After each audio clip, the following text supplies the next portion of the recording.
Bronwyn Williams is my guest today on Future Cities Africa. She's a partner at Flux Trends. She's a futurist, an economist, and a business trends analyst. Bronwyn, welcome and thanks for doing this. Can you give us a snapshot of your background and your current role at Flux Trends? Sure. My background is in classic marketing management. So I studied at BCom, but I ended up marketing financial services products, which is how I got back into the whole economic side of things. But at the same time, I've always been interested in trends because trends have that in common with both marketing and economics, which is how I've ended up working in my current role at Flux Trends with Dion Chang, who's probably South Africa's foremost trend analyst. I'm a partner there now in the business. And what we do is we unpack trends as business strategies. So we try and help our clients who are corporates and businesses to understand the direction the world is moving in and how they can adapt to that change in direction. With this being future cities, let's talk about smart cities. What is your definition of a smart city? Well, I suppose I'd be a bit different there. I think usually the definition of a smart city is when you start using big data to, make mass decisions for people. Now, that is smart in the sense that artificial intelligence or algorithms is smart, but it's not necessarily intelligent. So I prefer to talk about, intelligent cities, which is where you start using technology to enhance the human experience rather than just to make, governance more efficient. Because I don't know about you, if you start to look around at the sort of governments and governance that we have in the world at the moment, the last thing you want is to be automating inefficiencies or unfairness, which unfortunately seems to be the way that smart cities, as we've been given them today, seems to be headed. I mean, if you want an example, look at what happened in the UK now with the algorithms that were determining which universities, which students are going to get into, with some rather devastating consequences for the individual. What are some of the intelligent city trends that you are currently seeing developing? Well, I suppose the big one at the moment is a bit, once again, on that dark future side of things, how smart cities seem to be being adopted, although smart city technologies seem to be most attractive to governments for things like surveillance and things like when you start getting a bit more creepy into your sort of predictive policing and all the rest of it, which is once again starting to use algorithms or big data to make inferences, which are very useful for making assumptions about a group. But when you start making inferences about an individual, you start running into problems. And once again, that UK example is perfect. So it's great for the group, it's not great for the outlier. And the last thing you necessarily want is sort of automated policing, making bad choices. I suppose my favorite example there would still be from a couple of years back in China, where they've obviously got some of the smartest cities in the world right now, where they've got massive ubiquitous surveillance all over the streets. They're using it for governance. And they're also using it to spot fine people for, breaking the rules of the road. So for things like when you jaywalk, for example, or when you run a traffic light, they're able to take a picture of your face or your car, link it to your identity, and then send you a fine. And one of my favorite examples there of how AI can be smart, but also quite dumb at the same time, is that one of their minor politicians there, I think she went to the sort of municipal level, was fined and she was proven guilty for jaywalking. Only when they unpacked the story, they found out she wasn't jaywalking. Her face was on a bus, like a billboard, like advertising her to be a politician. So technically she was on the street and her face was recognized. But, that's the difference between sort of artificial intelligence and like human stupidity and trying to use these tools to make choices where it doesn't make sense to make, if you want to put it that way. Hopefully the future isn't going to be some kind of a Black Mirror episode if we go the surveillance route. You have a talk called Smart Cities for Real People. I love this point, and I'm going to quote you. It's why smart cities need to center around warm bodies and why planned environments need to leave a little room for chaos. Can you maybe take us on a little PhD-like tour of this talk and also maybe highlight some of the principles of chaos theory? Yeah, okay, sure. Let's start with that smart cities for warm bodies talk. It kind of talks to the same points that I've already been mentioning, the whole thing that, artificial intelligence is only as intelligent as the human that programs it. And, you can have automated inefficiencies very, very quickly. And there's a fine line between, the benefits of things like surveillance and efficiency combined with the trade-offs, because always a trade-off in terms of personal freedom and privacy and all those very precious liberal human values that we've developed over centuries that seem to, can often get caught up about this collateral damage and this sort of push towards efficiency at all costs, because, we're going to drive costs down to zero and it's going to be fantastic and everything's just going to work and be automated. But then we have to deal with the fact that we are warm-blooded, warm-bodied human beings. And human beings are irrational, and we have irrational needs and wants and desires. And in fact, from an economic and from a marketing perspective, once again, to go back to that, if you look at any business or any society or any economy, where the profit comes from is from the irrationality, not from the rationality. So a great example there would be a fully automated stock market, which is only being traded by bots and algorithms. In theory, in that market, using your basic classic economic principles, the profit margins would fall down to zero, because that's what equilibrium really is. When demand equals supply and there's zero profit in the market, that's not a very attractive place to live as a human being. And unfortunately, we are rogue agents, and we have, irrational desires and wants and all that wonderful behavioral economic stuff that straddles both economics and marketing and sociology, and all of that tells us that we make very bad choices. But that's good for business, because that's where the profit margin comes from the mess, from the human irrationality. It's going back to that perfect economic model that's run by bots that are trading beautifully and everything's down to zero profit margins. Add one irrational human agent into the mix and suddenly the whole system gets a little bit chaotic. So you can use the same metaphors for cities. And there's also some beautiful examples there, just in a very practical level. So to take the conversation away from the sort of very cold economic models and all that sort of thing, to look at the way that we actually interact with our cities as human beings. Now, to build a very efficient, smart city can also be a very sterile, terrible place. So if you're wanting examples, you can just do a quick web search on some of these planned cities that some of the world's best architects and designers and best central planners and best bureaucrats have put together. And they end up being entirely dystopian, because what makes sense from an economic and a governance and a practicality point of view tends to be quite geometric and tends to be quite the same. So I don't know if you've ever flown over, say, Addis Ababa in Ethiopia, and you go fly into that city and you can kind of see all these tower block apartments that all look exactly the same, and it looks so dystopian and it feels so fake. It feels like a simulated environment. The same thing if you go to some of the more Eastern Bloc parts of Europe, where you had all those very centrally planned governments in last century that built these very efficient, very fair cities, but they had no human flavor to them. And you compare and contrast that with something like New York or Joburg or Cape Town or London, where you've got these layers of humanity that have built up all this irrationality. The sort of cities you want to stroll in and live in and work in as a person are not regimented, and they don't make sense. That sense of serendipity and chaos is what adds value to human life. And as we speak a lot at Flux about finding value for our clients and helping them to find ways to capitalize on opportunities and mitigate threats, where you're going to find value is in connecting with that very irrational human. So that's where the margin is, but it also has a more sort of philosophical view to that too. That's where the richness of human life comes from, not from things that make sense, but from things that don't make sense. In fact, if you focus too much on things that only make sense, life makes no sense at all. I mean, that's the difference between your sort of atheist views of the world and your very religious views of the world. The atheists might be right, but they don't have much sense or meaning. And that's the sort of fuzziness of human bodies in a smart city type world. So that would be a kind of overview of the talk.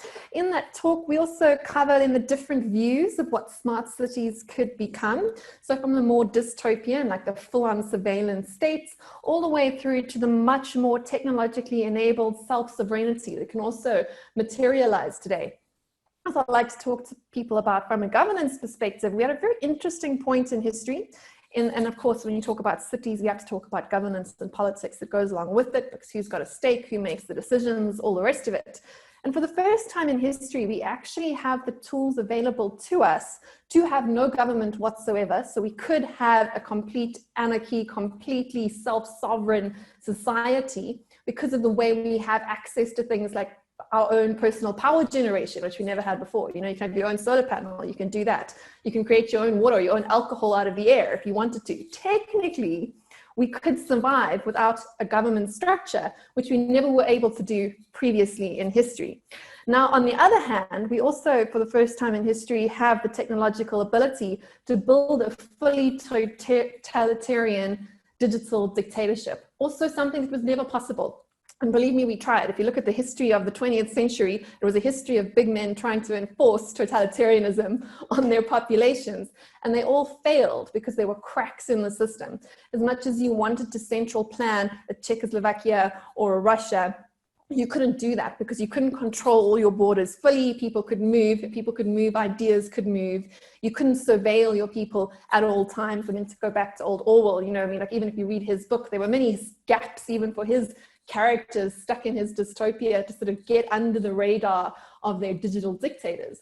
But now for the first time, we're actually getting to a point where if you are that way inclined and you do believe a full surveillance society, completely centrally managed, deliberately by government from an economic perspective, from a social perspective, all of that is actually possible. Because using technology, we can close all those gaps. We talk about things like gait recognition. So you can't even wear a mask on your head and not be recognized for who you are just by the way you walk. You could be surveilled. Your digital identity can obviously be surveilled at all times. But as we're getting into sort of like your smaller and smaller nanotechnologies, we really can close the loop. You know, we can close that circle and we can create a full Wi-Fi curtain that is much, much stronger than the so-called Berlin Wall or the Iron Curtain ever was. Talking completely impenetrable. Those are the two sort of very distinct views of the future. Of course, usually, like we like to talk, where from the futures world where I come from, so we don't have to necessarily pick option A or pick option B. We can find some common ground in the middle, much like, you know, in terms of economic policy, we can go full capitalist free market on the one side, or we can go full communist on the other. But there's a lot of common ground to be found in between the free stuff and the full freedom slider. So it's about how to find a position that works for most people. Because in some sense, as always, there are always trade-offs. So between things like surveillance on the one hand, we've also got security on another. And what's quite interesting to look at there is that as I talk about these technologies that allow us to do these fantastic things, it also means that rogue agents, and they are among us. I mean, statistically speaking, 1 in every 100 of us is a psychopath. So, you know, we shouldn't trust everyone, although we can trust most of us. As these technologies become more powerful, it only takes one guy to, in his garage, make a bioweapon. We can kill us all. Like, this is actually a feasible scenario. It's like it's uncomfortable to talk about, but I think 2020 has shown us that just because we don't want to think about pandemics doesn't mean they don't materialize from time to time. So when you start putting it that perspective, like, what is the trade-off from a governance perspective when it comes to surveillance, which takes away people's freedom, but it also means that if you reduce the risk of like one rogue guy, that one guy in 100 actually trying to unleash, you know, Armageddon on everyone else. So you always got those balances. And so what we try to do in our talks is try to talk you through those different spectrums from full-on dystopia on either side, because any utopia becomes a dystopia when you no longer allow people to evolve and adapt and escape from it, really. So that's a very high overview on that. Let's talk about the role of blockchain. What role do you see blockchain playing in Africa, especially around how it can put an end to fraud and public sector corruption? Well, firstly, I would say blockchain is just a ledger. It's basically just an Excel spreadsheet. You see, blockchain was a technology that was a twin to go with Bitcoin, the coin. So I think we need to sort of distinguish that, because we tend to talk sort of past each other in a lot of these conversations when we talk about these technologies. And like Bitcoin only works because of the blockchain, and the blockchain, when we talk about it, only really makes sense when it is delivering a cryptocurrency, because the one created value, the other one created scarcity. So you have this sort of like this combined system that works. And when it comes to a blockchain itself, like when people talk about the blockchain technology and all your consultants come and tell you that you need a blockchain, you probably don't. You probably just need a ledger, because unless it is entirely fully decentralized, you're not really needing a blockchain, and ledger is a lot more cheaper, much more functional way to get through that. And there's very, very few things that need to be entirely decentralized. Even at a national level, you don't necessarily want every single nation in the world to have access to your entire chain. You might want to give them access to a certain part of it. So let's just sort of put that sort of in perspective there. I think the other challenge when we start talking about blockchain as a cure for everything, and it's fantastic and it's wonderful, is that at the end of the day, we've still got humans. As I said, these warm-blooded human beings. We like to be all sort of slightly irrational and all the rest of it.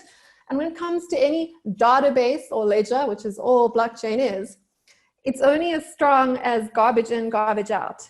at some point there's an on-ramp and an off-ramp.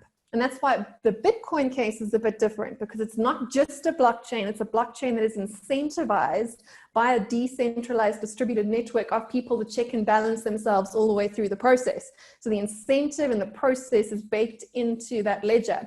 Now, when you sort of separate that reward and incentive system and that decentralized checking and vetoing system, and you start using a blockchain for something like trying to monitor corruption, there's still someone that's putting that data into that system. There's a single point of failure. So that on-ramp and that off-ramp doesn't cure that. And I think a great example there would be what Ghana was doing with their property registers. So they tried to translate their property registers onto a blockchain to say that this was your land that you are entitled to. But of course, someone had to input that initial data in there. And of course, that creates a massive perverse incentive for corruption, for people to input immutably the wrong details in the system and suddenly end up owning something that isn't actually theirs. So I think that when it comes to blockchain as technology to solve Africa's problems in terms of things like corruption and graft and all the rest of it, I think we need to be very, very careful of that, because what we can often do with these technologies is accelerate and perpetuate problems. So we can end up automating inefficiencies or automating corruption in a way that almost legitimizes it. So I think that's the sort of danger there. However, that's not the entire viewpoint, because I think the conversations around decentralization and around transparency have a huge potential to fix a lot of our problems. And that's what it really comes down to. It's not blockchain the technology, blockchain the idea of more stakeholders being able to have access to information at every point of failure, to have information that's more distributed, that's more efficient, that flows more fairly between all the different hands that are affected by that piece of information.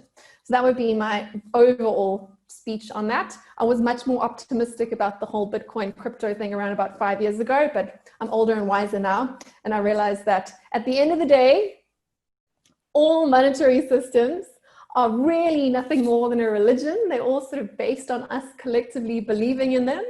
And as much as you can decentralize the technology, people are still people. And the reasons we have our monetary systems that we do today tend to be for human irrational needs.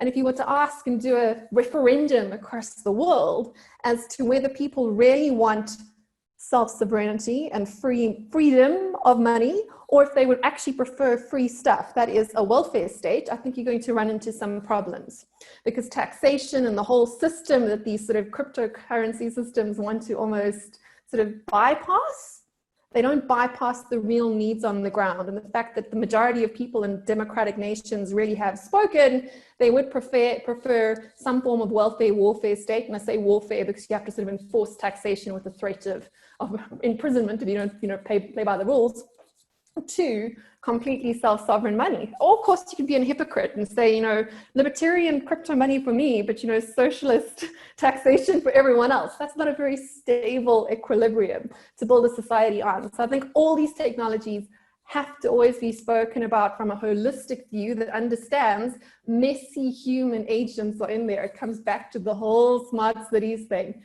We are real flesh and blood human beings, and we are quite irrational. And I think the sooner we realize that everything around us are scams, the better we'll do, the better we'll cope with life. If you were president for one day, let's imagine you actually want to be president. What would be the one piece of legislation or the one thing that you would change to secure your vision of a perfect city? Oh yeah, I joked about this on Twitter the other day. I said I'd ban leaf blowers. I think that's a strong campaign promise. You can't mess up too much by doing that. But that's a joke. Although not entirely a joke. I think we should seriously consider this on the tickets in general. But I think that the most important thing we need to do if we want to secure the future on a more serious basis is completely destroy really our education system that we've got right now. Because I think that's where all the challenges come from. So whatever your political philosophy is, when you start digging under it, you start to understand that education is where it all goes wrong. So even if you are of a more sort of left-leaning persuasion than perhaps I might be myself, I'm quite anarchist myself, but if you follow the sort of Rawlsian school of thought, justice as fairness requires having a base understanding of how power and democracy work in order for it to be fair. That's what it comes down to, not actually distributing wealth, but distributing access to knowledge as a means to having power and agency in society. our entire education system, this whole concept of compulsory schooling for children, is very dystopian for me. I mean, you're essentially sentencing children to 18 years of hard labor that they don't appreciate. And, you know, what do they get out of it? They have a limited worldview at the end of it, not an expanded worldview. And once again, it comes down to the fact that we weren't able to do that fairly even 50 years ago, because if you stopped having compulsory schooling then, only your richer children would have access to education at all, which is sort of self-defeating. It undoes what I was speaking about earlier. However, now the knowledge is essentially free, but the ability to learn is still requires effort and personal development. We no longer need compulsory schooling. We just need to, you know, put children in front of a screen that has access to all the knowledge in the world. And you can talk about things like access to data. Those problems are being solved. And we're talking about like satellite internet that is essentially giving free internet to the entire developed world within the next few months. It's already rolling out. This is not the far future. It's right here. And when you get to that point, compulsory schooling no longer makes sense. The mindset has to shift from going to school to get educated so that you can become an employee for someone else, to saying, what are you going to do to add value to society? How are you going to tap into the mess that is humanity to add value? And that's the question we should be leaving our children with. How do you add value to society? It's not like how do you collect as much money as possible? That's the sort of crass, simplistic way to look at it. But in order to live a meaningful life, you want to be valuable, which means that somebody actually appreciates you being there more than not. And if we shape the question of what education should be around that, rather than about how do I get a job, we have a much more interesting future ahead of us, and a much more democracy in terms of real power, which is what we're seeing the problems of in the world right now. So you're still president, you still have the president hat on. What does these three words, radical economic transformation, look like in your mind?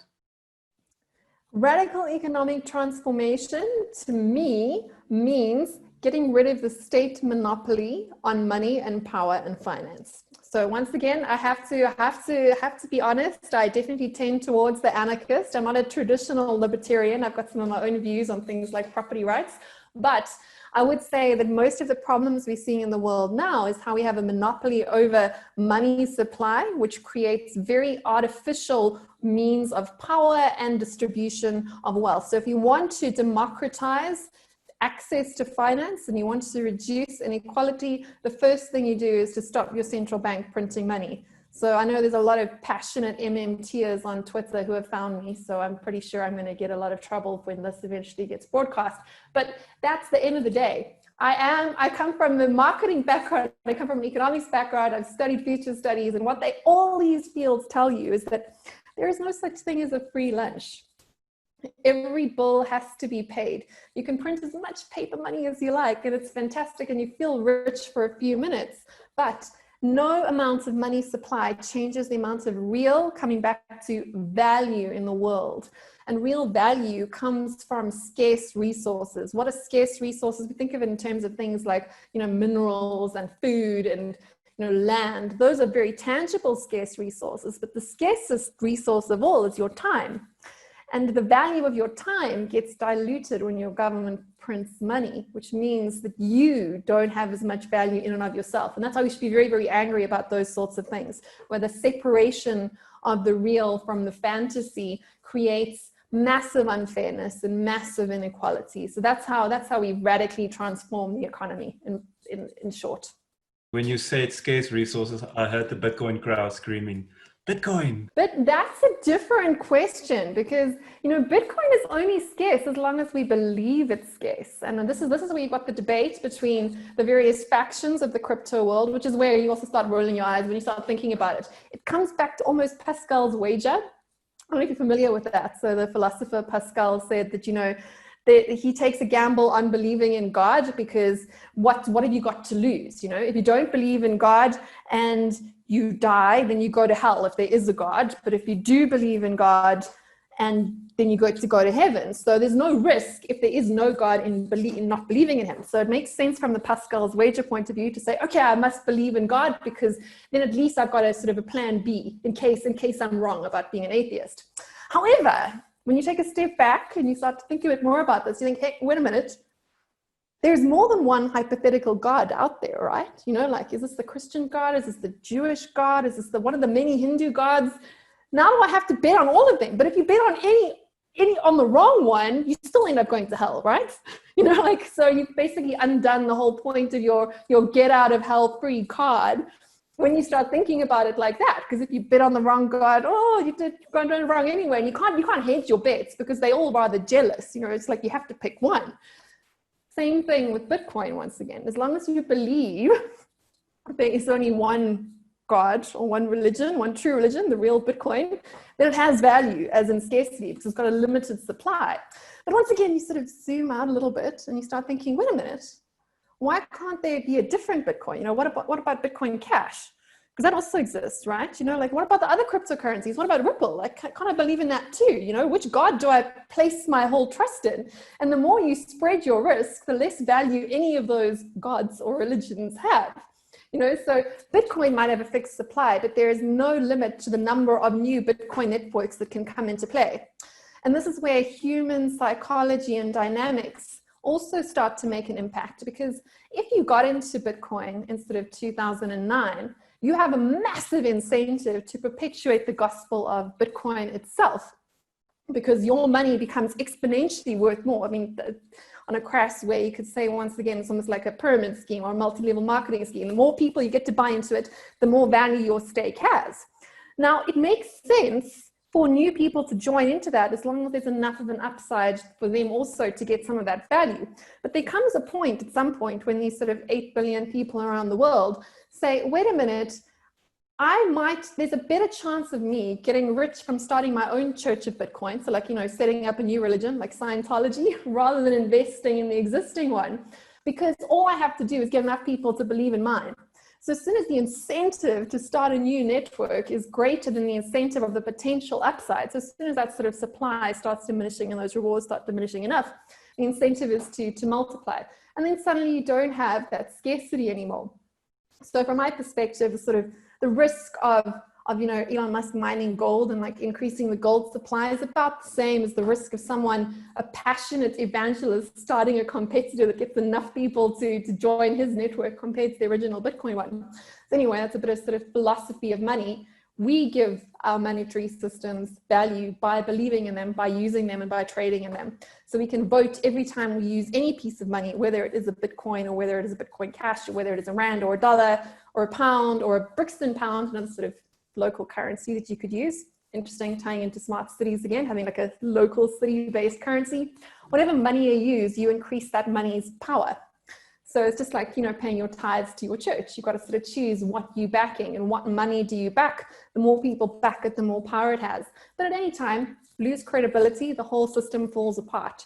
There's very little intrinsic value in any of those systems right now, other than human social networks, belief and credibility. Let's jump into the last question. I want to know if you have a time machine at Flux Trends. A time machine? No, we don't. Okay, so imagine you have a time machine. What's your view for cities 20 years from now? What will cities and social structures look like? Well, there won't just be one answer, but I think the most interesting feature that we're seeing evolving is the diaspora city, so the distributed city. And here we can talk specifically about what's happening with Hong Kong, but there are a few other ones too, where obviously, you know, the Chinese Communist Party is cracking down on Hong Kong, wanting to make it more part of mainland China. And obviously Hong Kong's had special economic and civil liberties for some time now. So the people there have become accustomed to a certain level of freedom, and they're quite reluctant to give up on, as you can see on all the protests going on there. But what's interesting is that some of those activist groups in Hong Kong are trying to create a distributed city. So taking the people of Hong Kong and distributing them across the world. So you've got a city, but a city defined by mindset and ideology and perhaps even a social structure rather than defined by geography. So that's a very interesting way of putting it. I know that Britain has said that they're willing to take on some of those people. Places like Canada have also said they're also willing to take on some of Hong Kong. There's even been some people in South Africa that said they want to sort of create an outpost for Hong Kong. Yeah, I think that sort of diaspora city is quite interesting over there. At the same time, I think that we are also going to see that sort of the new cities are going to look less like cities and feel more more in touch with humanity once again. So we're seeing a lot of crossover, and that's a sort of a nearer-term trend, and this is a larger, broader, global trend of sort of bringing nature into the city. So if you've been in London lately, not that any of us have been anywhere this year, but, you know, like recently, I've done a lot of things in terms of like agriculture in the inner cities, from everything from sort of bee farms to growing food underground to all the rest of it. So sort of bringing that whole sustainability closer to the core, so it becomes less wasteful in total, so that people are closer to the things that people need, which is food, and there's space, and there's green things, so we don't feel like we're depressed in those sort of very planned cities that I was talking about earlier. So I think those are two interesting trends that we're definitely going to see take off quite a bit.